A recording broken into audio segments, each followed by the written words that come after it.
thank you for joining us at the ever-improving No Soundbites Allowed podcast. My name is Michael Vasquez. We thank you for joining us in this adventure of describing the politics that go on in our nation on a personal and local level as often as possible, giving you, the audience, more than just 30 seconds to understand what's going on in our nation. We look forward to joining you as we go. Just sit back, enjoy the ride. Please remember, if you like the episodes, like it, share it, let other people know, and if you can, please donate, even if it's $2, even if it's $5, because it all makes a difference.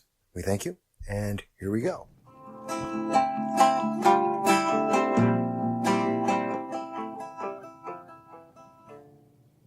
Hello, everybody, and thank you for joining us.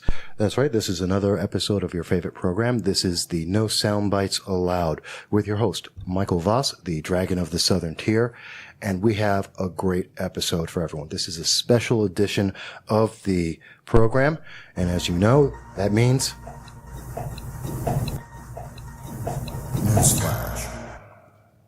Newsflash. I just love that intro. So everybody, as you know, this is a newsflash. This is a special episode, and in studio with me right now on behalf of the SUNY Broome Republicans and with No Soundbites Allowed, I am very happy to introduce our very special guest. That is Mr. Larry Sharpe. Larry, can you hear everybody? This is awesome. I'm so happy to be here. I'm the special. I get the news flash. I love that. Yes, it's great. It's a lot of people who listen to this know that this is one of my, I have a couple of special sound effects that I use, and I like it. I get to be in studio to play with your dog, Khan. That's amazing. Yes. Absolutely. Yeah, he loves you. I used to have, I had 3 dogs in my life, but now I don't. Living in a small apartment in Queens, small house in Queens, it's difficult for me to have an animal, so we don't have one. My daughters, they want a dog badly. So when they see this, they're going to be jealous. So yes. But again, I thought this was Khan as in Noonien Singh. You told me it's Khan as in Genghis Khan, so that's all good. Yeah, most people aren't aware that he is, his real name. Most people know Khan and they always think of the movies, but what they don't realize is, nope, he's actually named after Temujin, as you reminded me, Temujin, and the ancient conqueror. And he thinks he owns his property here. So he has already conquered. Well, yeah, he's conquered the property, and anything that's on this side of the fence is his, and everything on the other side is, the territory he wants to get to. And I want to start off, first, we do thank you. I know you've had a very busy day today. You've been in Binghamton and Broome County speaking. I know you're going to be going to Rochester and Syracuse later today. Buffalo, actually. Buffalo. In Buffalo, yes. All right. 2 weeks ago, I was in Rochester and Syracuse. This trip, I'm doing Binghamton, Buffalo, a little stint in Rochester later, and then Corning. That is a busy schedule. Oh, we've got a campaign. How's she going to win? Yeah. Speaking of which, let's actually mention the reason why you're having such a busy schedule is that you're running for governor of New York State for 2018. Absolutely. Yes. All right. And, he'll just sit there. And I think this is really important because you're running as a libertarian, not a Republican, not a conservative, not a Democrat. Not a Democrat, Republican. I'm never going to take the line of the 2 big parties, the old parties, the Democrats, Republicans. They have failed us. They have failed us for decades, and they're just going to continue to fail us. So why would I bother sticking myself to those 2 labels? I love it that you're direct.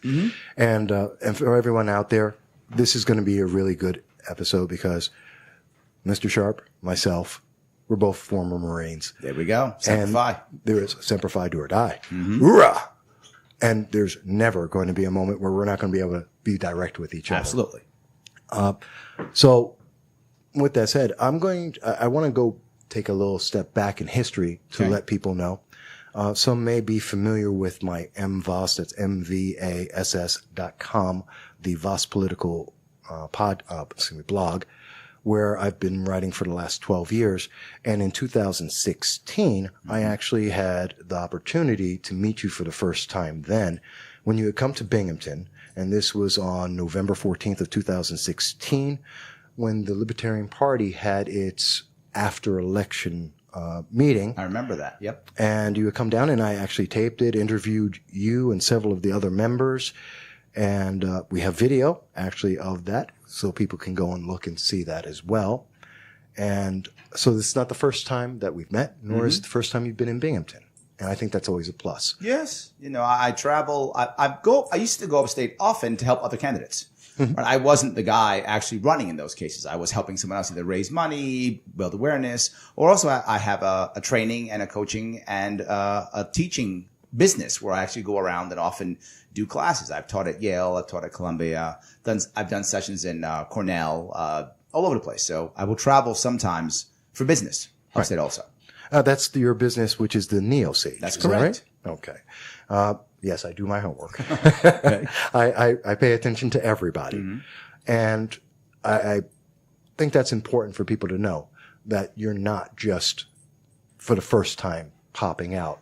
Yeah. The reality of it is, no matter what, there are going to be certain people going to say, how can we trust this city guy? I get that. I'm not fooling myself. I understand that's true and that's an issue.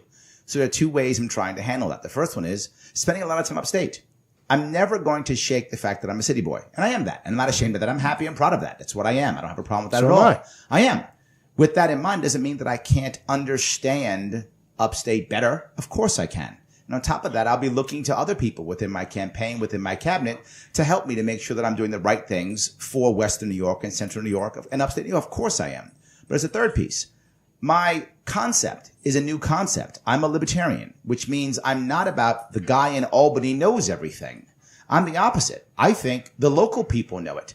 So what am I trying to do? When I get to Albany, the last thing I'm going to do is say, elections have consequences. Now I will enforce my will upon you. I'm not going to do that. What I'm going to do instead is say, great, now I'm here. Why don't you guys start showing me the right way? Why don't you start showing me what should be done in your own areas and let Binghamton people understand what needs to happen in Binghamton, Rochester, and New York City, et cetera, et cetera. Whether you're in Jamestown, whether you're in Montauk, who cares? You guys know what's best, and let's start testing.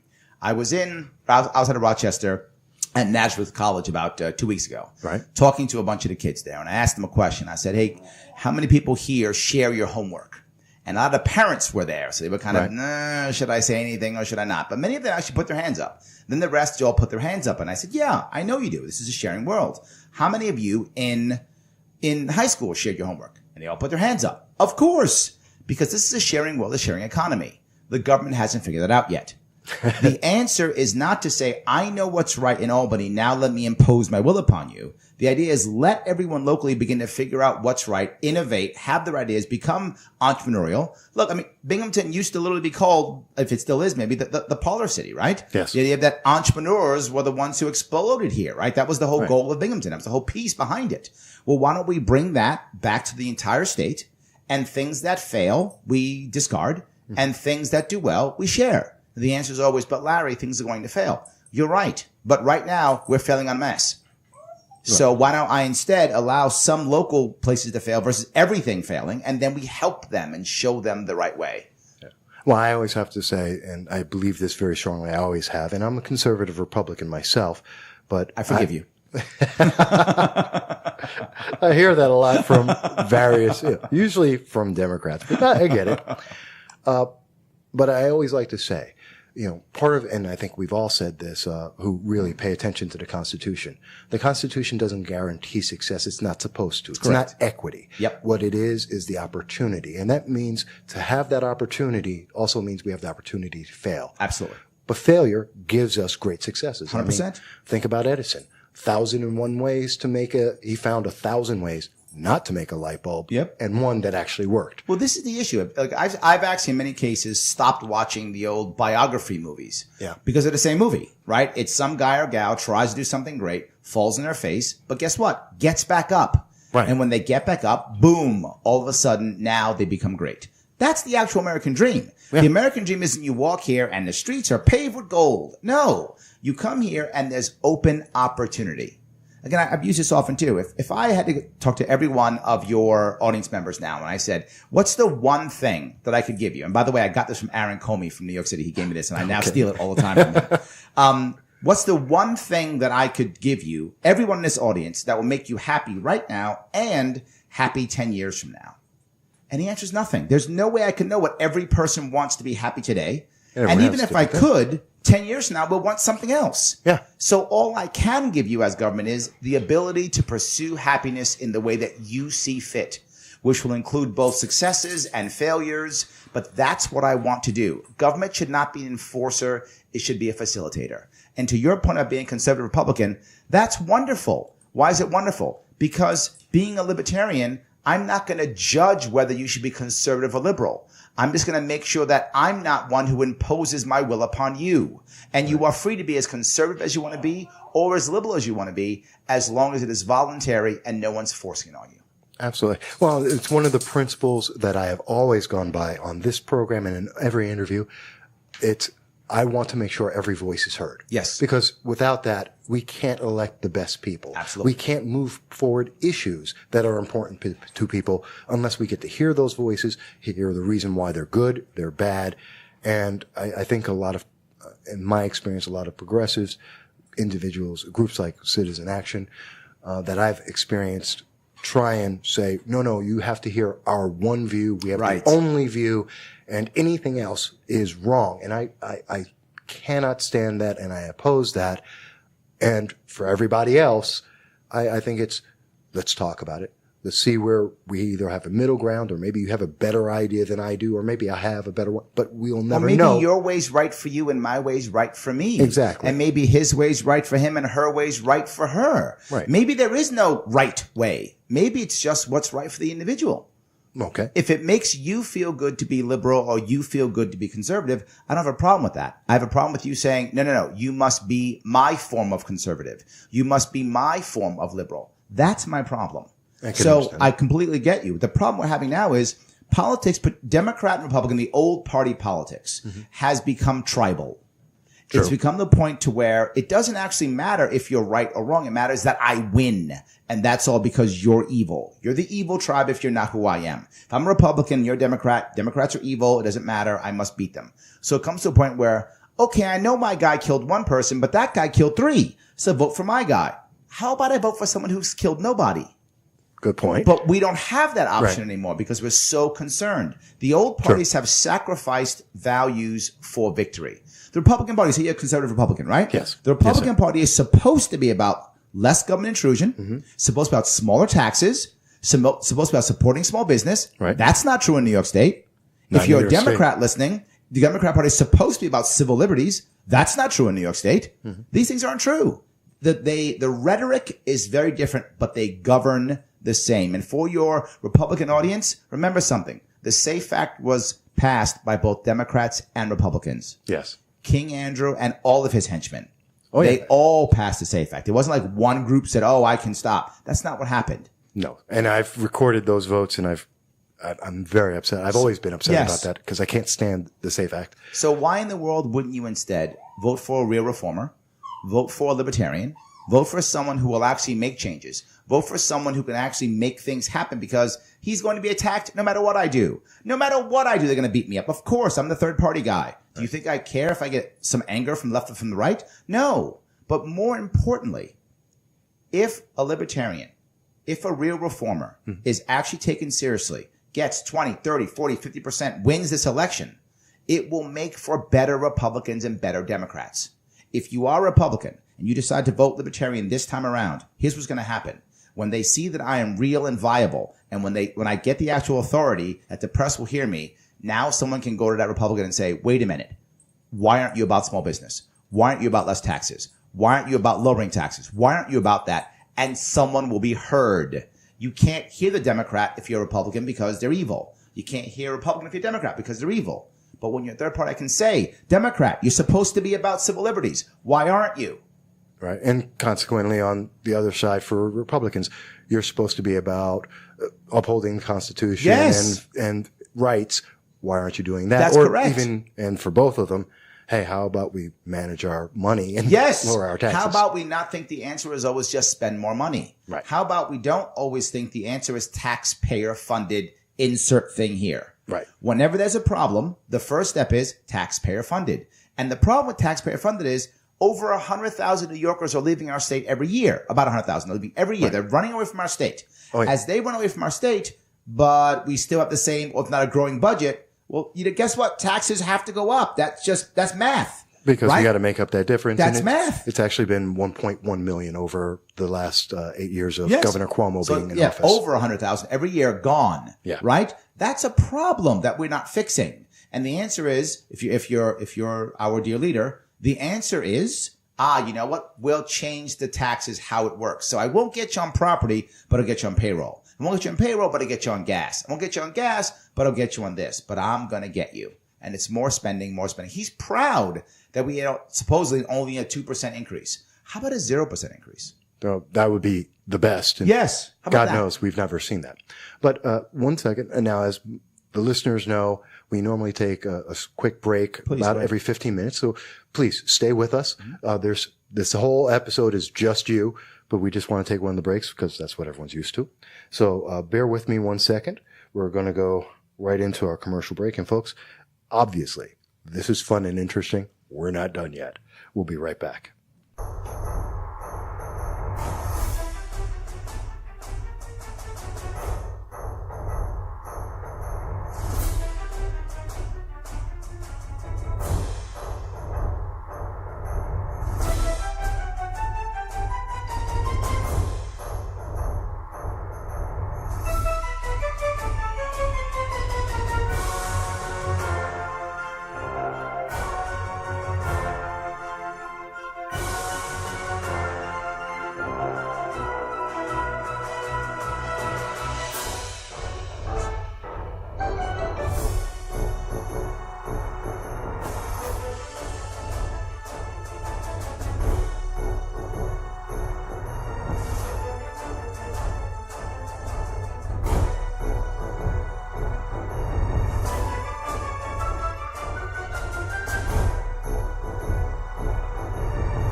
This is the last set of the music cue, and then it's going to...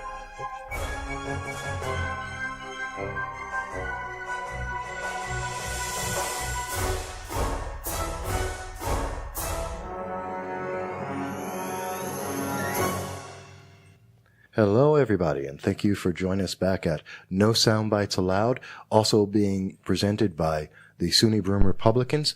We're very happy to have you back with us here today because we are enjoying a great conversation right now with our very special guest, and that is, of course, Larry Sharpe, the candidate for governor under the Libertarian Party. LarrySharpe.com, Sharpe with an E. Thank you for that. And thank you for the correction. I want to make sure that people know. And the E stands for electable. There you go. And by the way, you also have your website, which is... LarrySharpe.com is the website, and the Facebook page is Larry Sharpe for New York. Thank you. And I want people to check that out. By the way, if you hear any noise in the background, folks, there's some construction. There's a new development in my area near our studio. And so you may hear a thump in the background. Please excuse that. Now, in the first segment here, we were just talking about some of your ideals, some of the differences between libertarians and Republicans, and what people may not know about in general. Sure. But I want to get a little more specific here and talk more about the Libertarian Party first and then you as well. So let's start off with, first of all, can you explain what is a libertarian? Libertarian is someone who doesn't believe you should use force to push your political agenda. That's really what it is in a nutshell, right? And remember something, that at the end of every law, no matter what that law is, there's a couple of minor exceptions, is a guy or a gal with a gun who's going to put you in a cage. If we understand that to be true, that means law is force, government is law, government is force. Now, does that mean you should never use force? Of course not. There are times to use force. Force when there is a threat to life, liberty, pursuit of happiness, when there is a threat to these things, property. Of course you should be using force. That's what cops should be used for. Right. The police force should be used when someone might rob, steal, fraud, murder, rape. Of course. Right. That's what cops want to be doing. They want to be getting bad guys. Right. But we don't want to be using government to do things like say what substance you should put into your body. Why would that matter? Why would we be using government to say who you should love? Why does that matter? These aren't worthy of force. Now, if you believe that I shouldn't put a substance in my body or that I shouldn't marry somebody, you have every right under the First Amendment to tell me so, to protest, to tell me I'm wrong, to go on TV, to put a banner out, to do whatever you like. That is your right. You are just not able to use force to stop me. Okay. And that's an interesting question. And actually, I was going to your website in preparation for the meeting, and I was looking up, and you do have a very detailed, great example. You have an entire page, which is the Libertarian Views Beliefs page. And people are more than welcome. I invite them to look that up and see what are some of the differences and how you define the libertarian views on a bunch of issues. One of the ones I think there's two that I would like to address, which are economy and immigration. Sure. On the website, it mentions that libertarians believe in terms of the economy, and I quote, libertarians believe in free market capitalism as the only equitable economic system. Without governmental regulations, subsidies, and arbitrary values, the good products and services that are produced and sold in free market would flourish and the bad would fail. Crony capitalism would be very difficult if government involvement was minimal. And I'll also mention, and this is, again, another short paragraph on immigration, and it says there, quote, the U.S. and especially New York is a place people dream of immigrating to. We're proud of our melting pot and believe that the path to citizenship should be an extremely easy process. Any peaceful person who wants to become a citizen should have that right, regardless of which country they come from, which language they speak, or which religion they practice. So, which one first? Well, that's up to you, but and these are probably two of the most looked at issues right now, especially going into 2018. No, SAFE-Act's pretty big. That's going to be its own thing. Yes, SAFE-Act's pretty big. I will. Yes. I'm a massive Second Amendment proponent, so I definitely want to address that. But just as an overview for people, since that's two big issues that a lot of people are talking about. Which one first? I'm happy to cover either one. You go ahead. Your choice. All right. I'll go in the order you went. The economy. Okay. Yes, absolutely. The goal is the least regulation required. Now, the problem is most people think, you mean you want to have the wild, wild west. No, there's nothing wrong with government trying to stop people from defrauding you. Fraud is a bad idea. Fraud is wrong, right? Transparency is critical. It's not that I don't want the government to stop bad deals. Of course I do. But even with all our regulation, we still had Trump University. We still had that. There will be fraudulent issues that will pop up no matter what. My point is, if we're relying only on the government to do that and no one else, then it's always the government's fault. And if you can scam the government, then you're fine. If you can get around the regulation, then you're fine. And we start then instead focusing on what is legal and not what is ethical. And that's what I don't want. Now, the next thing people often say is, well, that means, Larry, no regulations, which means no standards. No, that's not even close to true. What I actually want is I want better standards. I want competing standards. Regulations means there are teeth involved, which means if you don't do what I say, government punishes you. I would like standards that says if you don't follow these standards, the consumer will punish you. Okay. I still want you to be punished by not following standards. An example I give, since I live in New York City, I have a lot of Jewish people who live in New York City. Many of my friends are Jewish. Right. If you happen to be Jewish and you care about kosher food, there's a circle U on many food items. And that circle U stands for the Orthodox Union. Right. That basically says this is stamped by them as kosher. Right? Now, some people care about that, so they look for that. Some people don't. They don't look for that. But that's a standard. There's no regulation on that. That's trusted in the market. There are also other companies do that also, and people look for the one they care about. If all of a sudden next, 6 months we say, we're not going to have an FDA, what would happen? I'm not saying we should do that. I'm saying, let's say that happens. Right? We're not going to have an FDA. What would happen? All of a sudden, people will create their own standards. How do I know this? It's happening now in health food stores. Health food stores in this world right now, to this day, in this town and all towns of the country, most of their products are not FDA approved. That's true. And where are all the deaths from FDA products, from non-FDA products? They don't exist. It's a fantasy. The standards created by the actual consumers, the people who want to buy those natural products, those standards are actually better than FDA standards. How do I know that? No products have killed more people than FDA-approved products.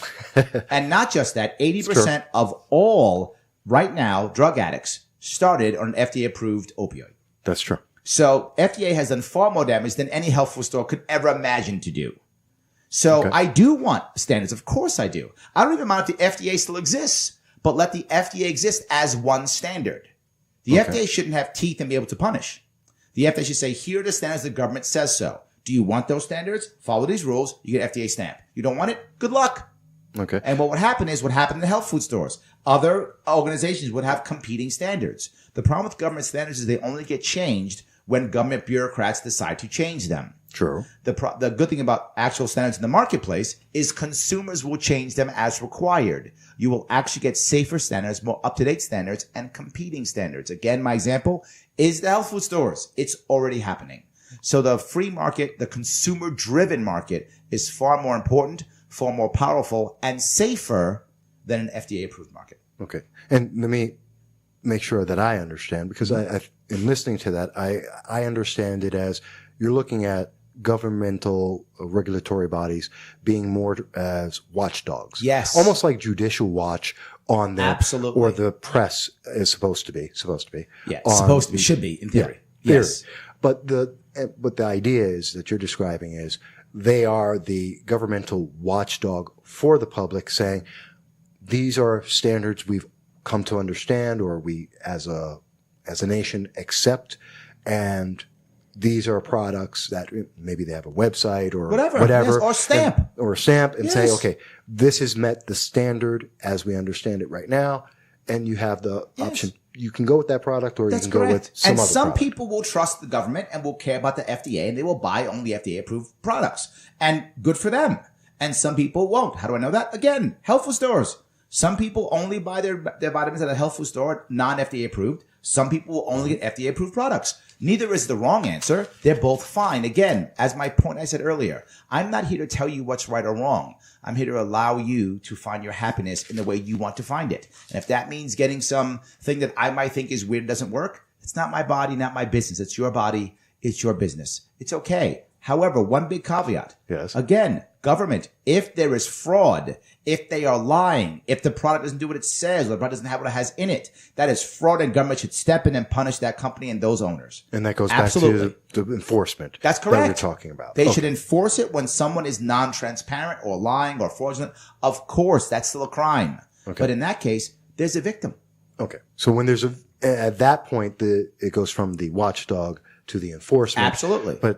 And that's based on that very clear line being crossed. Absolutely. Okay. And I just want to make sure that people are clear in understanding this. So I thank you for clarifying that. And let's take the issue of immigration in the same way. We actually don't have an immigration problem or illegal immigration problem. What we actually have is an illegal immigration symptom. We have a symptom. Illegal immigration in itself is not a problem. It is a symptom of two problems. One, the welfare state, and two, a labor shortage. Okay. That's our issues. If we fix the labor issue and fix the welfare state, the immigration symptom goes away. Well, that's our issue. Let me ask you, because I'm familiar, and let me actually bring my understanding here and make sure that we're both on the same page or going to the same direction anyway, is that for the welfare state, when I hear that, and I believe I've mentioned it and others have, what we're talking about there is many illegal immigrants come into the nation, they get onto the welfare system, the system that is built, whether you're a citizen or not, to keep you downtrodden. I mean, it's almost impossible to get off the welfare system. It's built to say you have to be either because you have to go to this class, that class, this program, this paperwork, and it keeps you in a cycle 100%. Of staying in that system. And I believe that some organizations, some political groups want even more people on there. Without question, that's true. Because if the government's giving you something, well, you're going to say, I want more, and it's harder for you to say or live without the government. It's also harder for you to vote against your best interests. Exactly. It's hard to vote against your employer. Right. That's what you're doing, right? You're voting against your employer. Tough to vote. I mean, some people will do it, but you're asking a lot to get someone to vote against the hand that feeds them. Exactly. And the problem is this is the hand that feeds you and the hand that keeps you down. It's both. Right. And I understand that for the welfare. Yes. So we understand we're on the same page on what the welfare state is. Now, the second component, though, Yes. is labor. Yes. And I know a lot of people may look at that a little bit differently or may not understand that more clearly. So let's define, when you're saying the labor, what do you mean by that? It means getting our youth to fill the jobs they used to fill that they will no longer fill anymore. And this heavily is based upon our education system, Right. but also based upon our culture. Okay. Right? Our culture now says the only way to success is to go to college. Completely not true, demonstrably false, not even close to accurate, but still the culture that we have. If you don't go to college, you're stupid. Completely not true, demonstrably false, repeatably false, anecdotal and through statistics, guaranteed not true. Right. And we still believe that. That's step one. Second, we have most of our people now, most of our kids going through K through 12. Right. Why in the world are we doing that? Should be K through 10.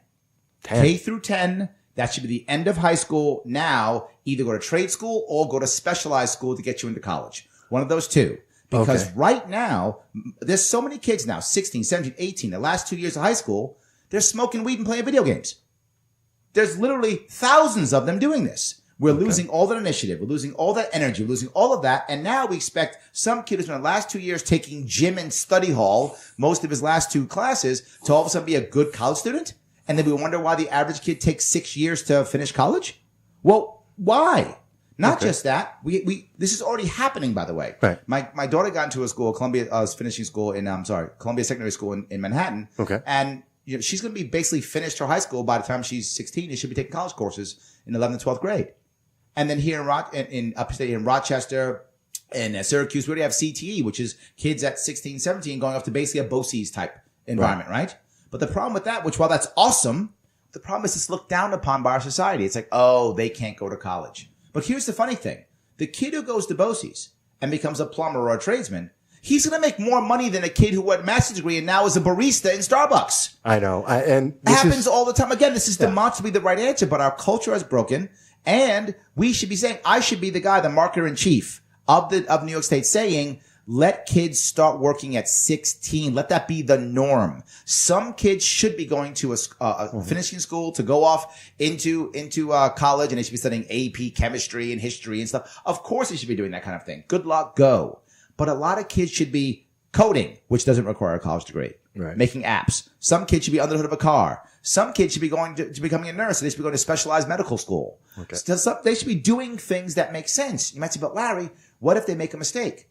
The average kid today is going to have 5 careers, not 5 jobs, 5 careers. Why in the world we want to spend first 22 years of that kid's life trying to focus on their first career, which they probably won't even have? I mean, you tell me if you get a degree in marketing and spend your entire life in marketing, stop. That doesn't happen anymore. Well, that's an anachronism. Well, if we're going to be honest, and we have to be, the truth is, what is it? I believe it's 80% of all people who graduate with whatever degree have lives that don't deal with that. That's correct. degree. I mean, I went to college and I was dealing with chemistry and philosophy, with a minor in English. And you know what? Other than the English part, I really don't deal with any of the rest of My that. degree's in anthropology. Okay. There Come you on. go. I'm with you. Yes. And that's so what normal. I'm saying is And this that's has to change. If we do that, we have labor laws from when there were factories. True. Why in the world would I care if a 16-year-old works 40 hours a week or not? I don't care. Good. I hope they do. Maybe what will happen is we'll start raising adults instead of raising kids. That's a big Maybe they'll issue. have to get out there. And guess what? They can work for a lower wage at 16, 17 because they're living at home.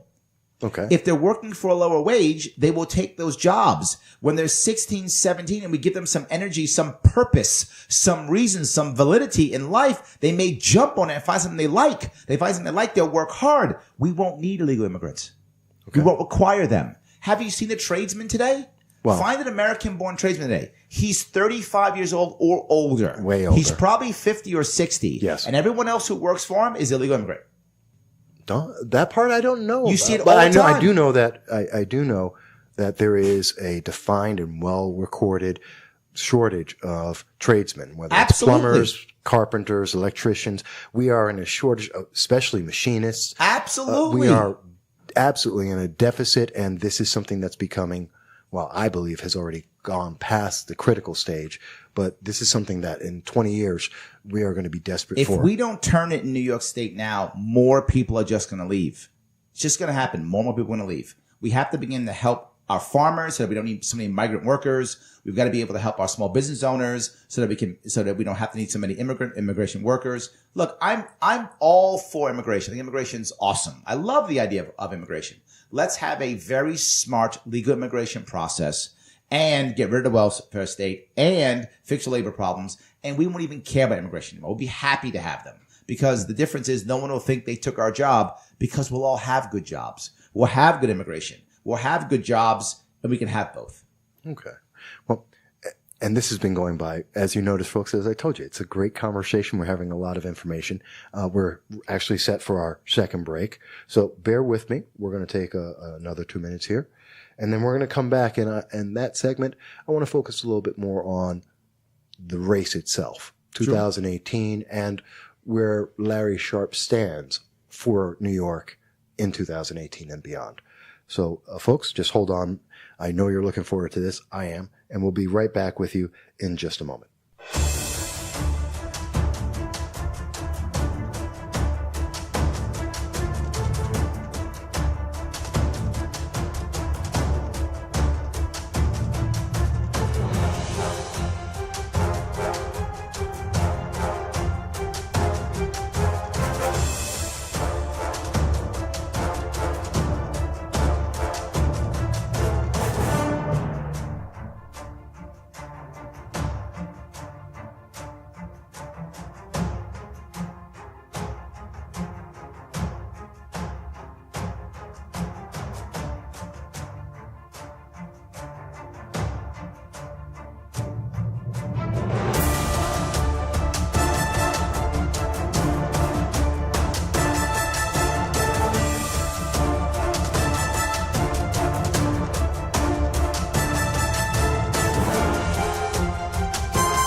Hello, everybody, and thank you.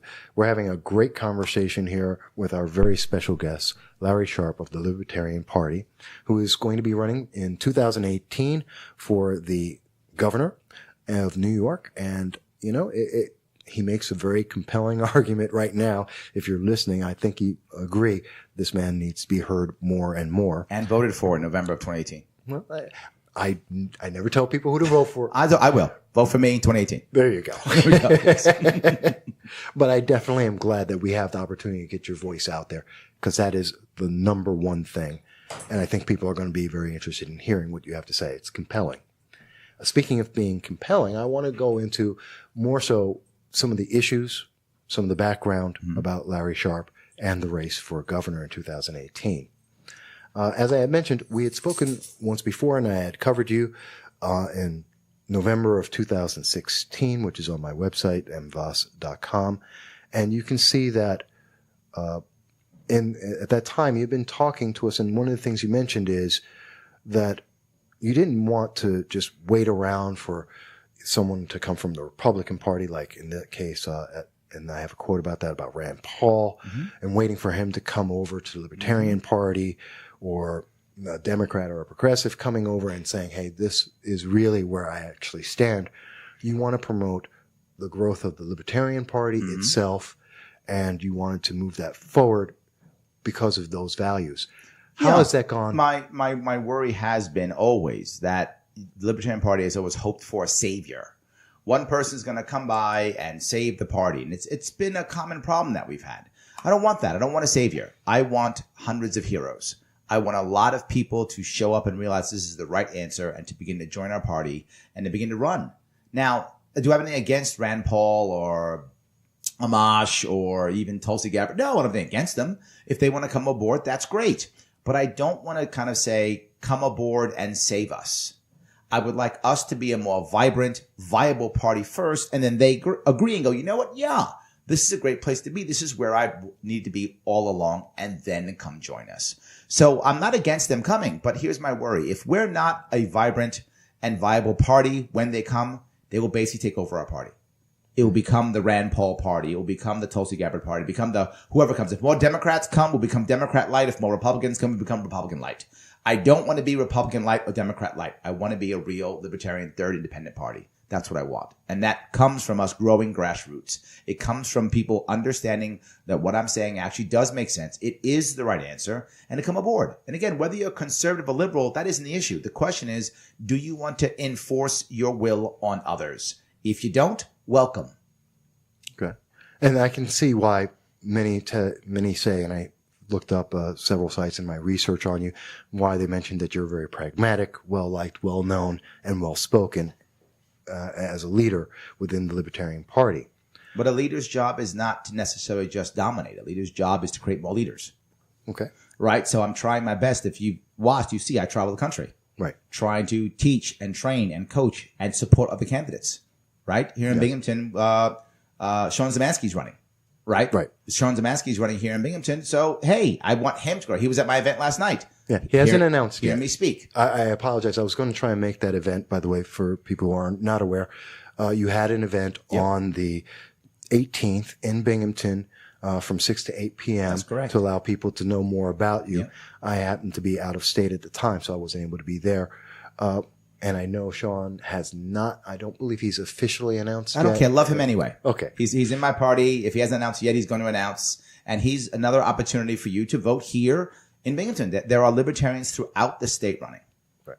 This is something that is not unknown. I want people to know that there are many of them, and I'm going to have him, once he does make his official announcement, I will have him on as well. Mm-hmm. I've given this opportunity to people like Lily Tang and Rich Patel and Alex Merced. Alex Merced is my policy chief. He's the best. I love him. Oh, is he? Yes, he is. Oh, okay. You can talk to Alex. I had a great time talking with Alex. I liked his campaign. Absolutely, yes. And his campaign manager is my campaign manager. Oh, fantastic. Yes, correct. Yes. I've got 7 directors and about 45 active volunteers right now, and about 200 now kind of in the wings when we start the actual ground game. So you have the ground game all prepared to go across the 62 counties. We actually have 6 different regions, and we have someone who's running out of Cornell University.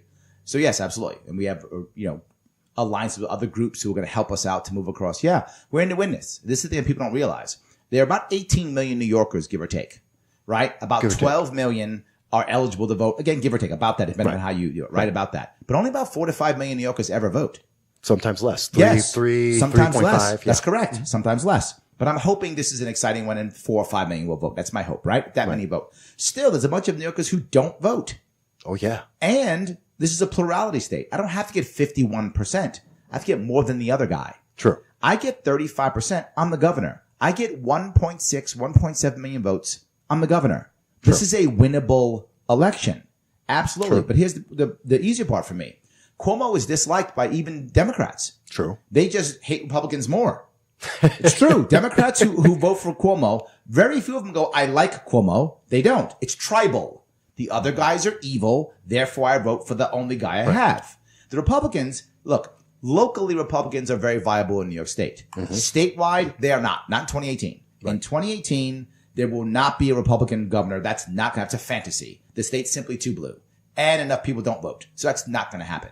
However, is there a chance for an independent, for someone who's libertarian, a real reformer to actually win? Yes. And that's me. In reality, this may sound like I have hubris. It may sound like hyperbole. It is not. In reality, November 2018, it will either be Governor Cuomo or it will be me. The odds right now are slim that it's me at the moment, but that can change overnight. Well, elections are not counted until the day after. That's correct. Yeah. So if someone says, well, Larry Sharpe's not viable, then Cuomo is going to be governor. A vote for a Republican, a statewide election in 2018 in New York, is a wasted vote. You are just letting Cuomo win. It is a wasted vote. I know a lot of Republicans that would argue that point. And they would be wrong, and it would be an emotional argument, and they will have no data to back that up. The data is clear. It is obvious. Their argument is an emotional one. I hear it all the time. The data is clear. There will not be a Republican governor in 2018. If they don't want to believe that, it's up to them. It is to their detriment to do that. I would have to ask, you mentioned there's data. Mm-hmm. Where would someone find that data? What data are you speaking? Yeah, look at every single election that's run in the statewide in the last 10 years. Okay. That's it. I think it's the last 17 statewide elections. I'm not sure, maybe 12. I remember the number, but this all been Democrats. Democrats win in state elections again and again and again and again and again. Then check the survey. Check how many people are registered Democrats versus Republicans, and check how many people on themselves, there's tons of surveys being done, who identify as left or right, as liberal or conservative. Right. The trend is going towards liberal. So all the data is shifting. In fact, the entire country is shifting left. That's actually happening. Why? Because Republicans aren't joining anything. They're walking away. Liberals aren't. What's the only growing, the fastest growing party in the United States? Libertarian Party. It is. Yes, it is. That is.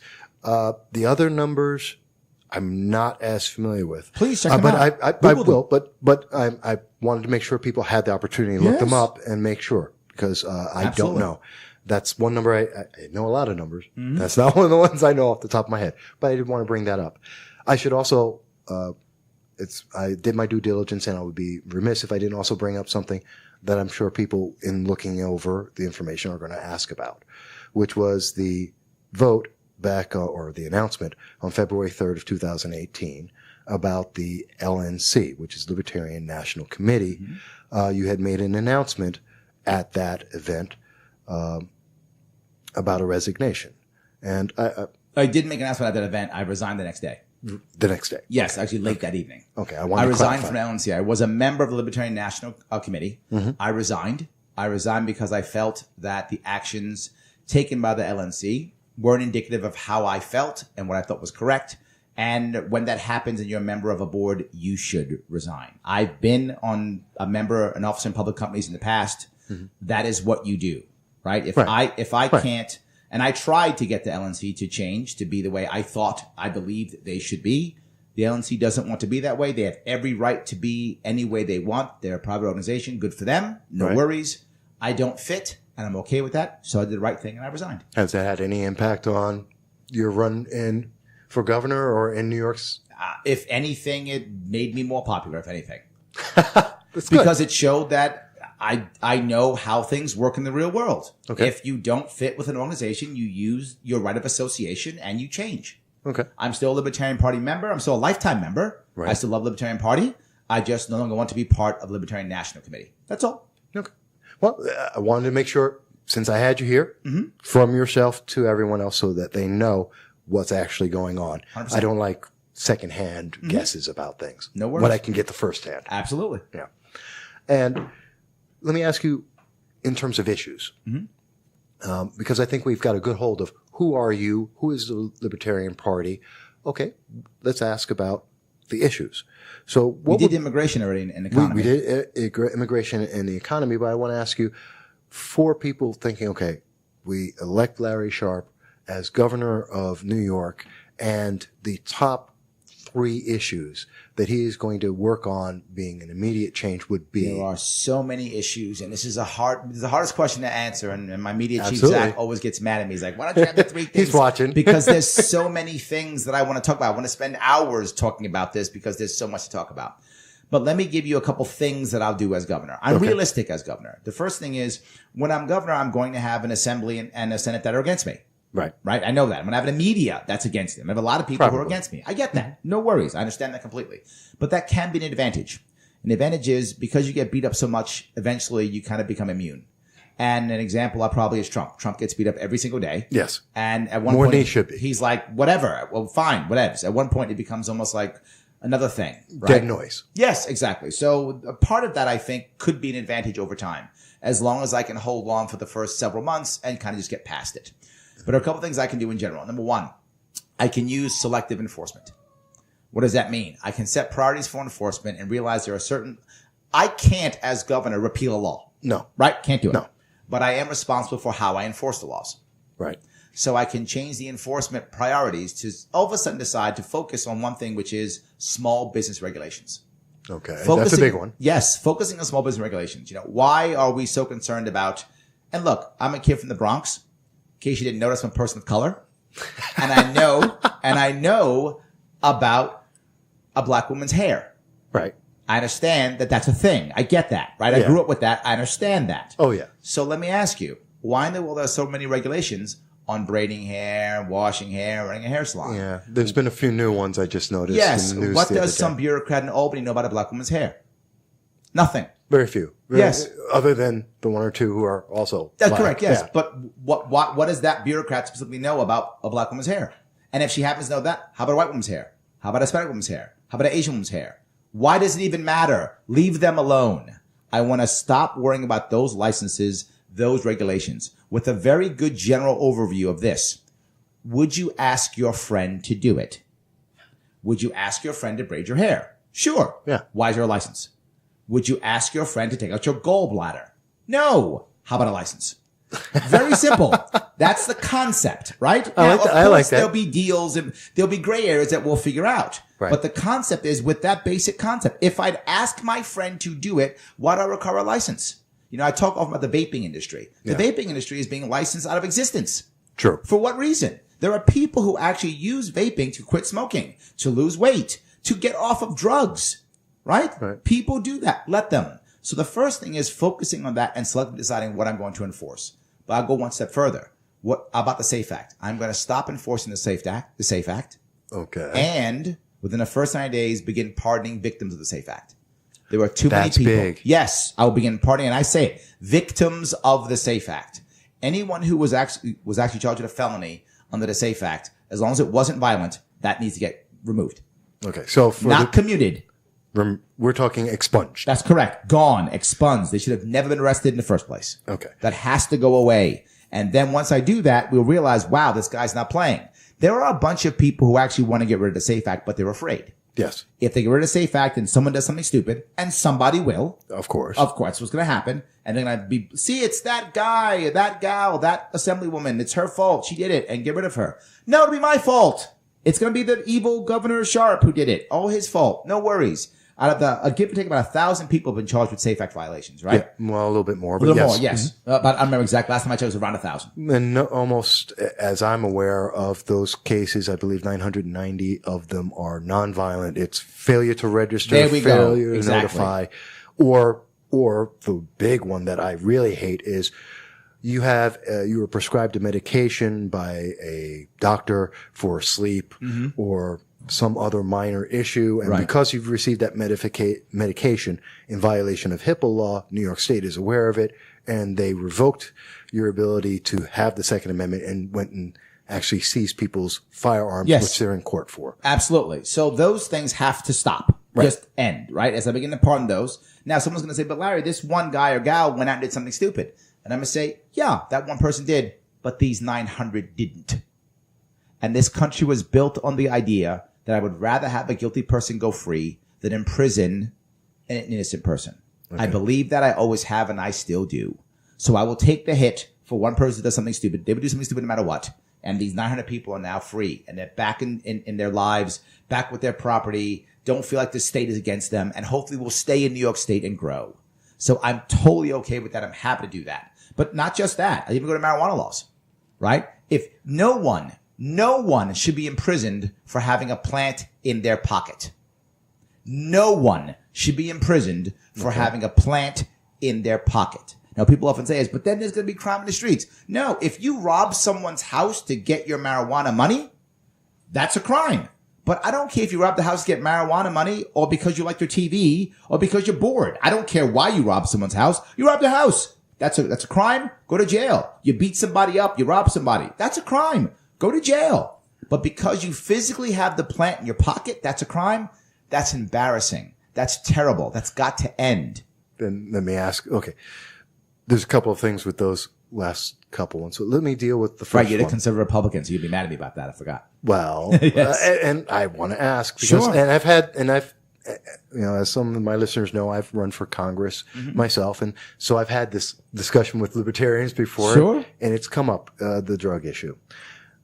What would you say then to those who would say, okay, yes, they have a plant in their pocket, but the plant that they have has psychedelic properties. And the reason why there may be an arrest is because this individual has enough quantities of that plant or other substances that they're now classified as a dealer and therefore are being punished for inflicting this, let's call it addiction or whatever you want to name it. I'll give you three things. Number one, now we're prosecuting thought crimes. That's what you just said. You said it's okay to prosecute a thought crime. This person might sell. He has enough to sell. So if I have 6 bottles of Johnny Walker Black, am I now a liquor store because I might sell Johnny Walker Black? Okay. It is completely unrealistic and silly and a thought crime and wrong. And number 2, is he forcing it on someone?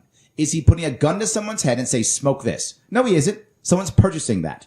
If you're going to put that person in jail for selling that marijuana or maybe selling marijuana, why aren't you putting a pharmacist in jail? 80% of all people who are addicts to this day, as we talked before, happen because of a prescription drug. For the opioids. So then why aren't you putting pharmacists in jail? It's worse. More people have died from opioid addiction than marijuana. And not even close. It's astronomically worse. What are you talking about? It makes zero sense. That has no logic, holds no water. No, absolutely not. We should decriminalize marijuana. Seriously, just decriminalize it. Now, but Larry, what might happen? Nothing.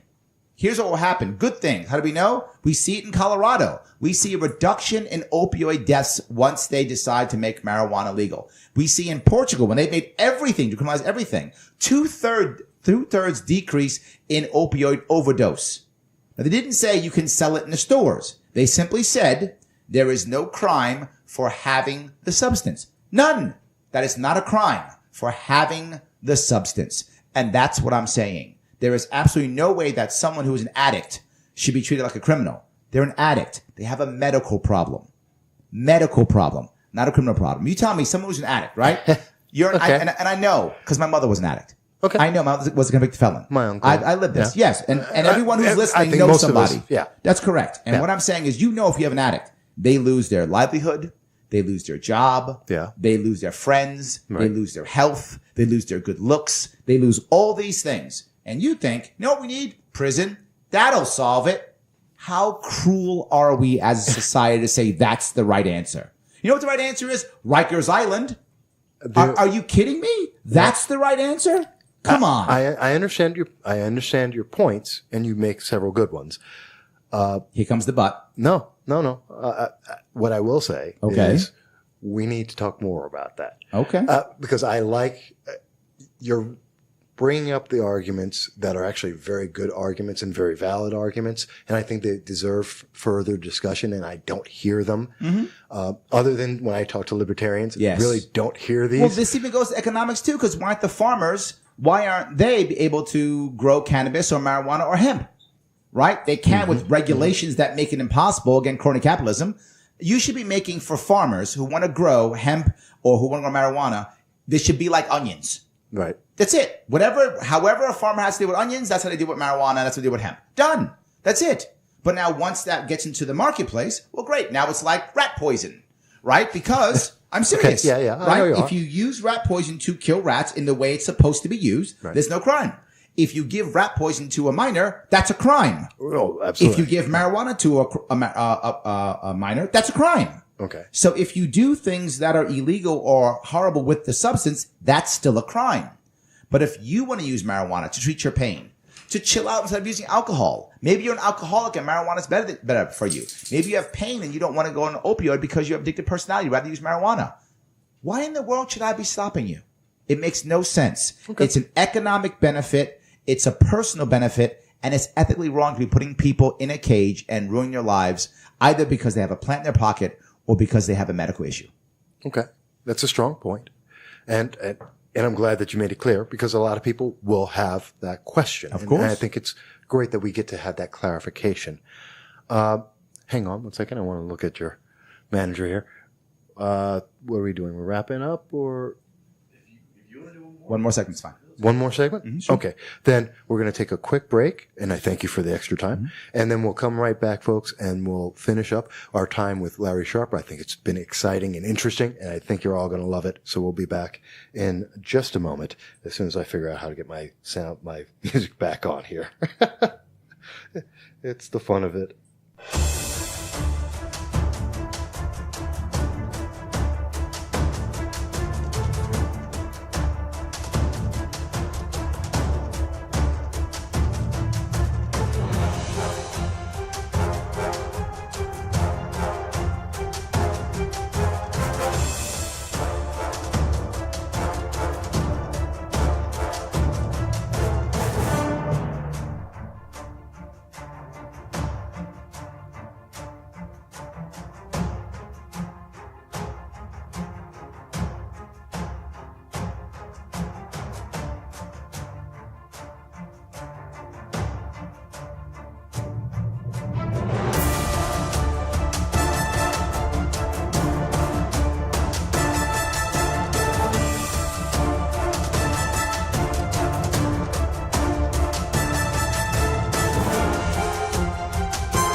And hello, everybody.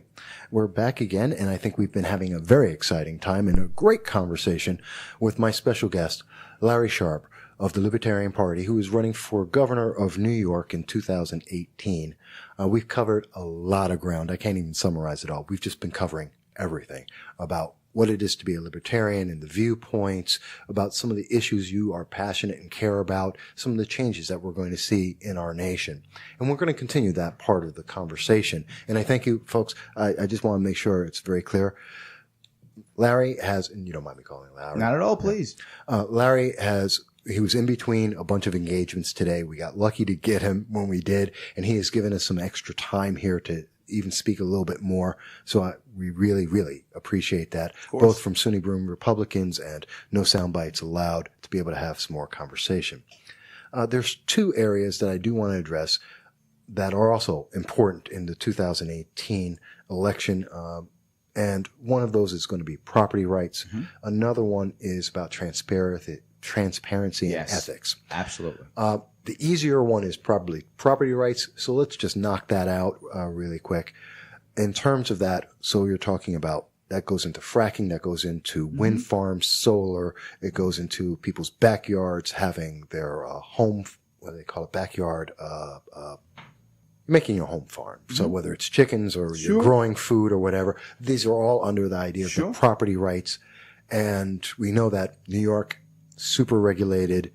You can't have a wind farm in some places. You can't have. Mayor de Blasio of New York City literally said, property rights get in the way.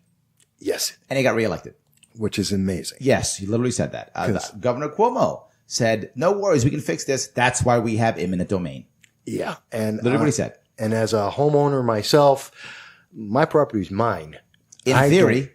That's why I fight for it. Yes, and that's absolutely. an issue I fight for. Because I agree. People's property, this is your property, it's your home, it's yours. Yes. And I don't want to hear any government say, no, you have to do this. You come into my fence, you come onto my property. I'm sorry. And I know all the Republicans and conservatives agree, you're on my property. Absolutely. This is my domain. Yes. Once you step past my property line, now we have a different discussion. Sure. But that's my point of view. And I know many Republicans and conservatives share that. For yourself, how do you see that for the state of New York? I think with the same idea. The concept is we don't want to think like it's state property, right? I'll give you brought up fracking and these types of things. Let me try to give you some general rules on how it works. Okay. In my world, eminent domain is only an absolute last resort. And there must be two things. One, there must be no other option. And two, not using it must obviously hurt someone else in some way, shape, or form.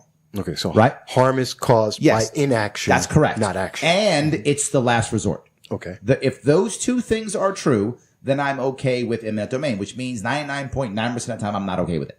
Okay. But if those two things are true, right? Mm-hmm. That one is a last resort and it will obviously cause harm if we don't, then I'm open to the concept. I absolutely am in those two specific cases when they overlap. So that's eminent domain. When it comes to fracking and things of that sort, look, the idea that the governor can say statewide no fracking blows my mind. I can't believe that's true. What I want to do is say, look, again, this is what I talked about earlier. If the local communities don't want fracking, I'm fine with that. The local communities want fracking. I'm fine with that. But there is one very important piece, and that is transparency. Okay. And that brings us to that. There must be transparency. What I mean by that is, as I said earlier, the goal of government should be to make sure that all transactions, business, are voluntary, right, but also transparent. Okay. If they're not transparent, that could be fraud. And of course. I'm okay with the government stepping in. That's a crime. Yes, government can step in 100%. That's a crime. Right. I should know what I'm getting in every transaction. Right. So what the bad part about fracking is they were not transparent. Not at all. They were not at all. And that's my problem with fracking. They were not transparent. So if two things are true, if the local community says yes, and the fracking companies are completely transparent, exactly what they're doing, when they're doing, what aquifers it is affecting, all those things, if they're being transparent on that, I'm okay with it. The problem is they're going to say, our intellectual property, we don't know, it's a patented formula. And I'm going to say, that's amazing. I love that. You can take that patented formula someplace else. You will either let everyone in that community know what you're putting into the ground, or you may not put it into the ground. Okay. If you're going to put it in the public field, everyone has to know what it is. Transparency is key. If those two things are true, let the local communities decide. Okay. And so for the companies and there are a few companies that did, they're the largest of them, not the subcontractors and some of the others, but for those largest fracking companies that were transparent, that did provide that information, and several of them have, because fracking does exist in 40 states. Yes. Actually 38 states since 1940. So it's not a new thing. A lot of companies do provide that under that guideline, as you just mentioned. I'm not going to be involved in it at all as governor. I'm going to remove the moratorium. Okay. The only rule this is my only rule. If you are transparent and the local community accepts it, I'm okay with that. Okay. Let them. But again, if a local community wants to ban it, I'm okay with that too. Right. If the local counties say no, then it's no. There is no reason for the governor to be involved in this. That's my point. Okay. As long as it is transparent, why do I care? This is your property, your county, your town. If you believe that fracking is going to be a benefit to your town, to your county, take it. If you think it won't, don't. Okay. So until it comes to the point of enforcement of law. That's correct. Or penalty. Yes. Because something's happened. Until that point, then you want essentially a hands-off government. That's correct. Okay. Yes. Which is a limited view of government, which many Republicans, conservatives, even many Democrats also agree. Absolutely. Well, look, how do I know in Queens what is right for Broome County? How do I know that? I don't know that. Okay. So that's okay. All right. But let's go further on the idea of transparency, because we'd be remiss if we didn't talk about corruption in New York State. I mean, since Tammany Hall, and some would say this is Tammany Hall Part 2, that we're looking at widespread corruption 100%. Throughout the state. How would a Governor Sharpe address the persistent corruption, and more importantly, and letting the public know that, unlike, say, as an example, the Moreland Commission, which here's this great idea, we're going to find out where all the corruption is. Yeah, it's not a great idea. And then as soon as it touched on Governor Cuomo, he shut it down. Which is why it wasn't an idea. Exactly, right, yes. So my whole point is, this is what we have a lot of problems in New York, obviously. Right. But one of the bigger ones is, when it comes to corruption, is every time there's a problem, let's create a panel, a commission, a committee, a board. Let's create a group of people who, in theory, will be beholden to no one, and in theory be neutral and powerful. And in reality, it is simply a petri dish for crony capitalism. It is a petri dish for corruption. Because now, you want me to be on that board? Let me pay you X. Let me pay you Y. That's literally happening today with Cuomo. He's literally got paid, $800,000 for people to be on boards? Percoco, the Buffalo Billions. It's literally happening. Sheldon Silver. Absolutely. We've got lots of examples. Yes, they're all over the place. And now I'm on the board, so I'm going to give my friends the deals. This is the first problem. Right. All these boards. Stop that. It makes actually the rule of no one. There are simply boards who can say no to anyone they want. There's no one responsible for the yes. So the first thing is, I don't want a rule of no one. MTA, no one can say yes. They can only say no to stuff and slow things down. That's why things so slow to do everything, right? True. So we don't want that. What I want instead is people to be responsible. Every one of those boards, committees, all of those things will begin to be underneath someone. Most of the time it'll be the governor, but it could be Chief Justice. I'm okay with that. I don't mind. But as long as it's under someone that I can say, no, you are responsible. Not so that this person can go to jail.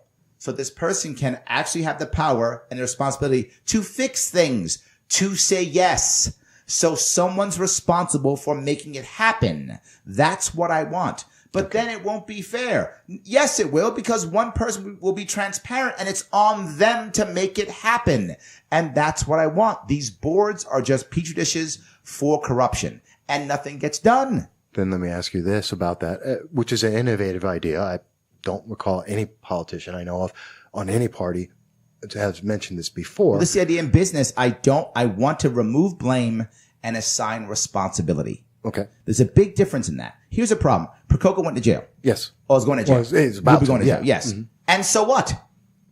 Let's be honest. And so what? Is someone's college kid now, are they now better educated? Is someone's college loan paid off? Did someone get a job? Does someone now have better opportunity? Is someone deciding to not leave New York anymore? No, it means nothing. It is a band-aid that feels good and does nothing. We've been arresting New York politicians for decades, and nothing has changed. True. I don't care, to be forward, I don't care if Parker goes to jail for 5 minutes or 50 years. I don't care. What I care is, if he's guilty, punish him, fine, whatever. I care about a better New York. Okay. That's what I'm going to focus on. Not saying, yay, we're tough on crime. Tough on crime makes more crime. Weak on crime makes more crime. Fair on crime makes less crime. I want to be fair on crime and focus on the culture and the society and the environment where the criminals are. Okay. Before I go to that, and I'm going to try and be very quick here, I do want to address, for those, you're reshaping the committees and the organizations in New York with one individual who can then be the focal point. Correct. Both for effectiveness as well as accountability. Yes. Who elects that person? You mean who elects that person? So you have a committee, we were talking about fracking. Sure. Okay. So we have a commission that deals, the DEC and, I think one or two other commissions, but let's say there's just one commission dealing with fracking, hydrofracking in New York. There's that one person who's going to be in charge. Who elects that person? Yes. Or how does that person come to be? I'm actually open to many different ways that they're happening. But as a general rule, here's what I want. If the governor is in charge, if the chief justice is in charge, they are responsible for how that person gets on that board. They are responsible for how that person, just like a president picks his cabinet. So it's an appointment. Yes, maybe. Doesn't have to be. Okay. For example, many times when it comes to the cabinet, at the presidency, the Senate has to say, okay. Confirmation on that appointment. Yes, I'm okay with any of these processes as long as they are transparent and make sense. Okay. I would be, in theory, okay with him selecting all of them. But again, if he or she selected all of them, then he or she is responsible for all of them. Okay. Right? If he says, no, you know what? I don't want to be responsible. Let's elect them in local elections. I'm okay with that too. Okay. Let's let the assembly choose. Okay, but he's responsible. That's what I want. Or she is responsible for those people. Okay. It doesn't make any sense. If I'm going to run it and I can't pick my team, how am I going to be effective? No. If I have no effect on my team, this is not how business works. Why would I do that in government? No, I understand. I want to be effective. No, I understand. And I just want to make sure there's that 100%. Because that's a question I know someone's going to say. Yes. Well, why didn't he ask But not just that. I also want to make sure that we don't always fall back to these commissions. Right? Commissions are a way of pushing off responsibility. Most of the time. Yes. Yeah. But here's the funny thing. If the governor was actually responsible, there'd be less commissions because he wouldn't be able to push off responsibility. Well, yeah. So there'd be less commissions. He'd just make decisions, which is what I would like. Okay. That's what I want. So again, I don't want to attack the branch. I want to attack the root. If we attack the root, there will be less commissions because why would I waste my time creating all these commissions when it's on my back anyway? I'll just decide. Okay. Now, when it comes to money, we're going to try to make lots of rules. Close the LLC loophole, and all of these are a bad idea. Right. If I create or close more loopholes, they'll find more. It is in the best interest of large organizations to give money to politicians, period. Always. It's in the best interest of politicians to receive money from large organizations. Best interest. The large organizations will have a team of lawyers. They will find a way around it, as they always do. Yes. And then we'll focus on one thing. We'll focus on what is legal and not what is ethical. If we have transparency, I like the idea that no organization may give money to any politician, period. They're not people, even though legally they are now, which is a terrible idea. They should not be people, right? It's insane that they're people. They should not be people. They don't vote. They don't have rights. They aren't people. They should not be able to give any money to any politician. An individual should be able to give whatever amount of money they want to give as long as it is 100% transparent. If you decide to put your money into the public arena by supporting a politician, everybody knows, period. If you don't like that, don't give them the money. At least this way, there wouldn't be corruption. It'd be honest. We'd be worried about, is it ethical or not? So if the guy who happens to be the boss of the largest, oil company in the country writes Cuomo a check for $10 million, it would have to be personal. It can't be so-and-so company. It is this person. Now, Cuomo have to think, how does that look? He would have to think, yes, it does. Yes. It changes everything. How does that look? How do I know? When it happened with Newt Gingrich, when Adelson was giving him all the money, he looked upon as a puppet. Yeah. That's what happened. Yes, because that is what happens. Now, if all of us, it forces every politician to be like a race car driver, and all their sponsors are on their jacket. It requires that. Okay. And that means now we're not looking at what is legal. We're looking at what is ethical. And it's far more important. Okay. Then I have to ask you a question ethically. I know we're just about out of time, but I do have to ask you. For the Larry Sharpe for Governor campaign, is everyone disclosed that has provided you funds? It's a good question. I assume they are. We take all their information. Okay. So I'm going to say I think yes. But I provided all the information required by the government, so I think yes.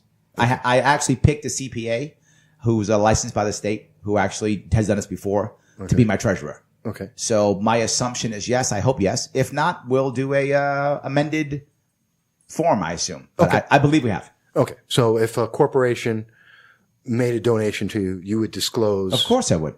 Who made that?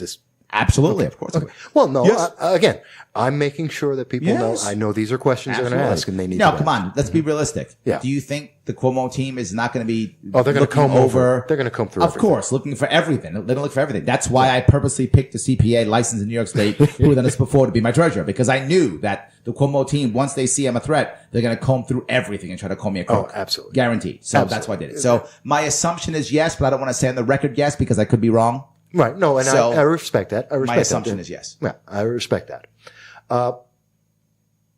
Wow. There's a lot. We've covered a lot of ground and more than I expected. Great. Good. And that's really rare. And if people like what they hear, they can support me. Yeah. LarrySharpe.com. Matter of fact, I want to make sure, not just your website, Facebook, Yes. Twitter, what are they? Twitter, Instagram, Larry Sharpe. I own both Larry Sharpe for Twitter and for Instagram, and Facebook is Larry Sharpe for New York. LinkedIn is Larry Sharpe, and of course the YouTube page, Larry Sharpe for New York, and LarrySharpe.com. We are very active on social media. I know you're going to be running around the entire state, Yes. Across the Southern Tier, Mowhawk Valley, and Central New York. Absolutely. Where are going to be some of the locations you're going to be at in the next few months? Puppies caught someone's attention, but in the next few weeks and months or days, whatever. Yes, I'm actually going to be up in Oneonta and Syracuse, April 4 through 8. I'm also going to be in Albany, April 20th through 23rd. So April has me having 2 trips. I'm going to be back in the Buffalo, Rochester area, May 5th through 8th. So I'm back up there. And again, I'll be in the North Country, June 9 through 13. Okay. Then this gives a lot of information for people. I'm glad that they'll be able to see. And all the events are on the Facebook page, Larry Sharpe for New York. Click on the events tab. All the events that I'm doing are already listed there, where to go, what time they'll be. Okay. And people have the opportunity to speak to you directly? Yes, at these absolutely. Events? Okay. Yes, we had dozens of people last night in the hotel asking me questions for over an hour and a half. Okay. So people do have that opportunity. Absolutely. And again, I like to make sure people know what they're getting and whether or not they're able to have that accountability. So I thank you for that. I can't think of anything else at this moment, and I know we've pretty much hit the wall on time, and I do appreciate that. Thank you for having me. Especially for last minute. I love this, and I appreciate it, and I thank you for that. On behalf of the Sooner Broom Republicans, on behalf of myself and No Soundbites Allowed and MV Consulting, I thank you for this. I know we're looking forward to having you back in the region again. That's both Southern Tier, Mowhawk Valley, Central New York. We're looking forward to it. And I definitely want to do a follow-up on this a little bit as we get closer to the election, talk a little bit more about how things are going there and some other questions. So I'm going to bug you for an endorsement later then, right? You can always ask. I love that. Awesome. Thanks for having me. All right. Thank you. And folks, we're going to do a little music out as always. But we thank you for having been here with us, and we look forward to the next episode of Known Soundbites Allowed, and hopefully even more guests and more conversation. Thank you, everyone.